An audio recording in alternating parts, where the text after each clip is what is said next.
أعوذ بالله من الشيطان الرجيم بسم الله الرحمن الرحيم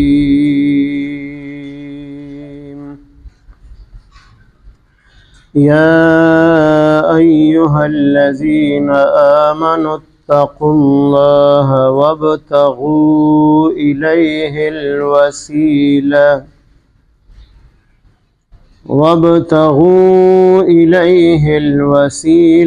وجاهدوا في سبيله لعلكم تفلحون آمنت بالله صدق الله مولانا العظيم.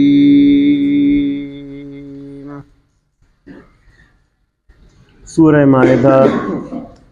شپږم سپارہ آیت نمبر 35.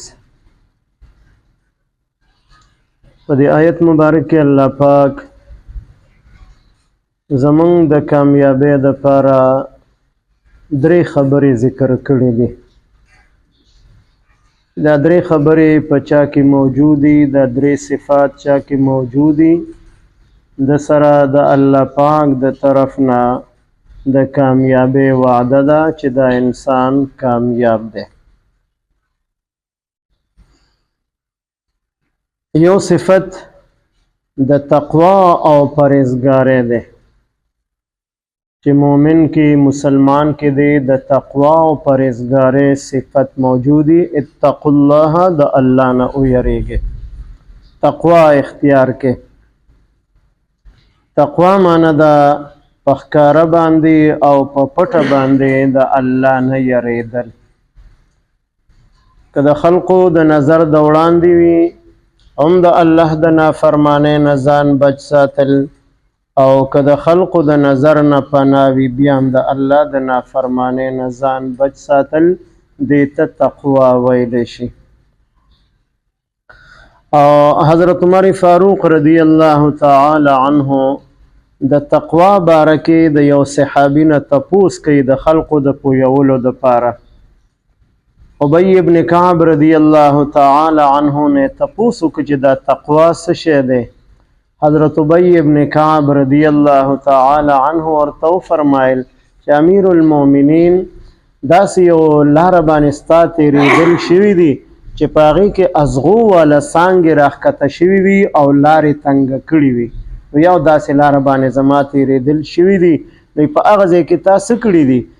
تېرېدلو په وخت کې ما خپل بدن راغونډ کړی دی، خپلې کپړې مې راغونډې کړي دي چې د ازغو د غنو په وجه باندې بدن مې زخمي نه شي او کپړې مې خرابې نه شي. نو ابی ابن کعب رضی الله تعالی عنه ورته وفرمیل چې دغه شان هر ممکن حد پورې د ګناه نه ځان بچ ساتل چې څومره د انسان په طاقت کې وي دی به د ګناه د ماحول نه ځان بچ ساتي، د ګناه موقع به ځان ته نه ورکوي، د هغې نه به ځان بچ ساتي، نو دې ته تقوا ویلی شي. او د تقوا بیا مختلفې درجې دي. یو د انبیا علیهم السلام تقوا ده، یو د نیکانو صالحانو خلقو تقوا ده، یو د عام مؤمنانو تقوا ده. نو هر چاته د خپل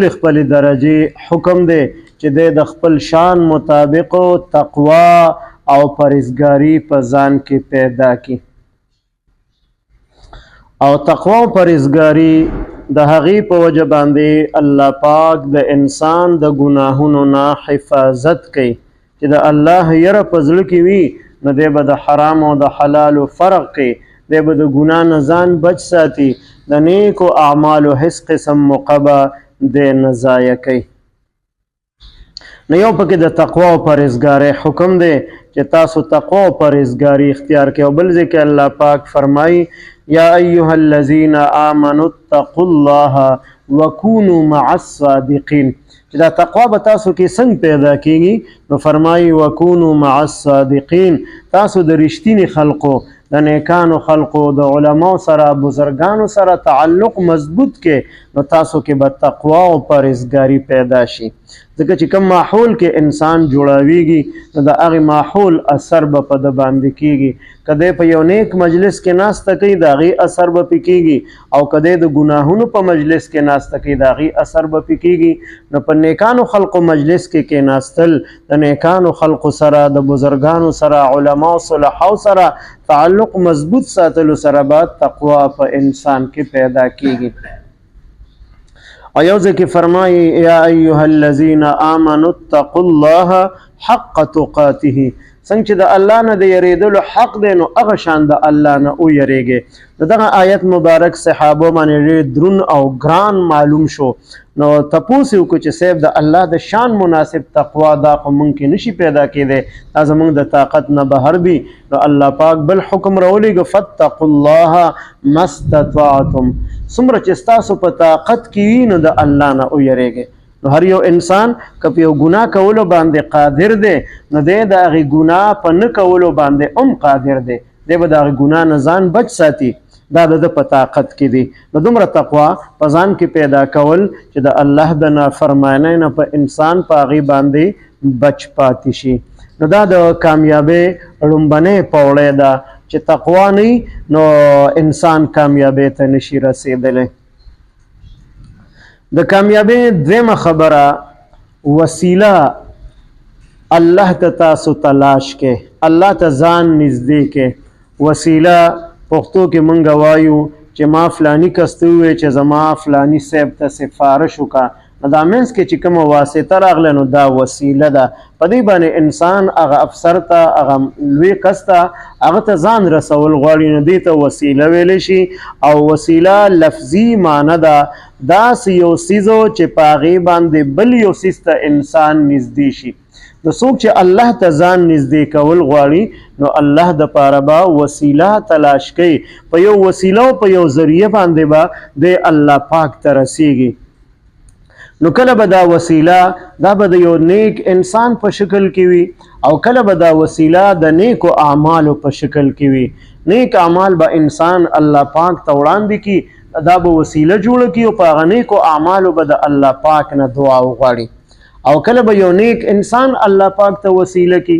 مدینه منوره کې چې کله باران نه کېدو نو صحابه راجمع شو نبی علیه السلام وفات شوی نو د نبی علیه السلام تر حضرت عباس رضی الله تعالی عنه د هغه په وسیله باندې صحابه د الله پاک نه د باران د پاره دعا غوښتله او الله پاک باران وکړو د نیکو خلقو وسیله دام ثابت ده او د نیکو اعمالو وسیله دام د احادیث مبارکو نه ثابت ده څنګه چې درې کسان په یو لاره باندې روان حدیث مبارک کې راځي په هغې باندې باران شو تیاره شوه هغې په یو غار کې پناه واخیستله ناڅاپه د غر د سر نه یو ګټ را روان شو او د غار په خوله کې ودرېدو د غار خولې مکمل بند کړه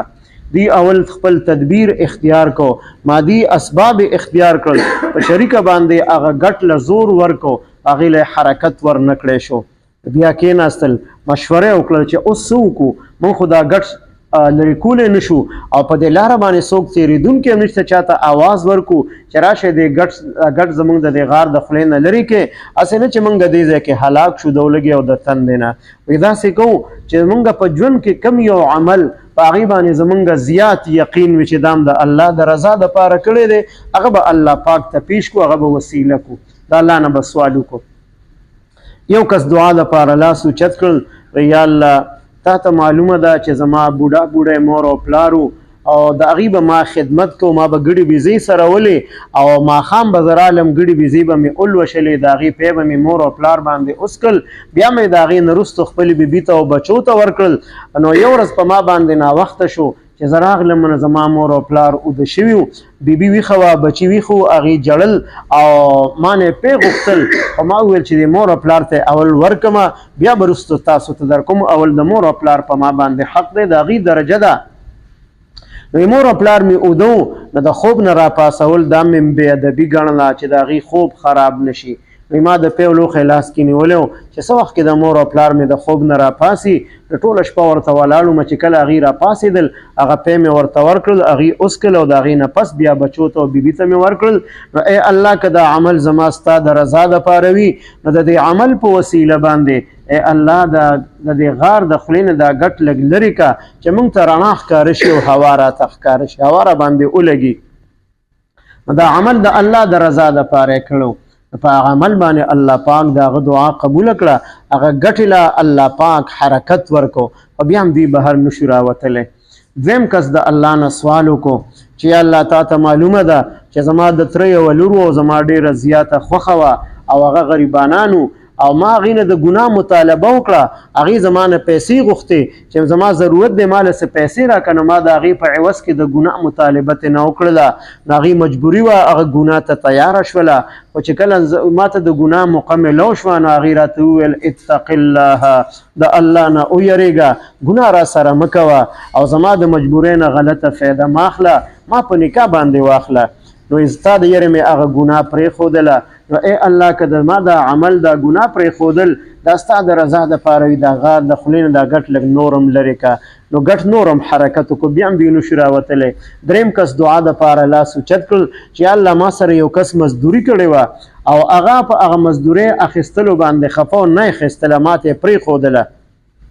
هغه زما نه لاړو، ما د هغه په مزدورۍ باندې تجارت وکړو، هغه پیسو باندې او د هغې باندې ګډې بیزې شوې، بیا غواګانې شوې، یو لوی کنډک د ګډو بیزو د غواګانو، بیا مې هغې له یو نوکر هغه پیسو نه ونیو. څه وخت پس هغه مزدور راغی او ما ته وویل د الله نه ویرېږه او ما له خپله مزدوري راکړه. نو ما ورته وویل چې دا ګډې بیزې او دا غواګانې دا ټول ستا دي، دا بوزه وی راته ویل چې ما پسې خندا مه کوه او چې زما کوم حق دی هغه ما ته راکړه. وی ما ویل چې خندا نه کوم، دا هم هغه ستا پیسې دي، ما په تجارت کې لګولې دي او هغې کې برکت الله پاک پیدا کړی د هر څه یو څه.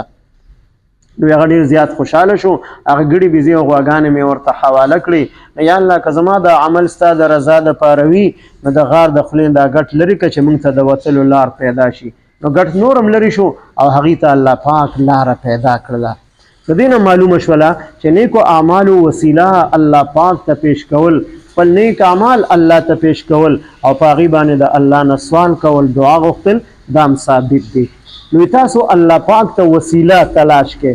او په بل روایت کې راځي چې وسیله په جنت کې یو اعلی مقام دی. نبی علیه السلام فرمایي چې کله تاسو د مؤذن اذان واورئ نو د هغه چې کوم الفاظ دي د اذان په هغې الفاظو باندې جواب ورکوئ او بیا د اذان نه وروسته په ما باندې درود شریف ووایئ او زما دپاره د الله پاک نه د وسیلې د مقام دعا وغواړئ.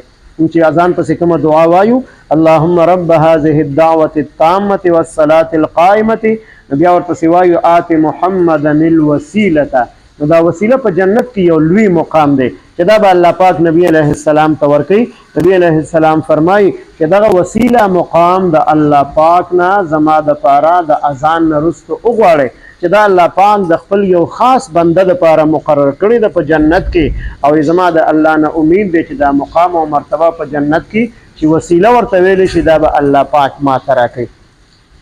نو دا هم الله پاک ته نږدې مقام دی، ځکه د هغې نوم وسیله دی او وسیله ویلی شي الله پاک ته د نږدې کېدلو طریقه، ذریعه، وسیله.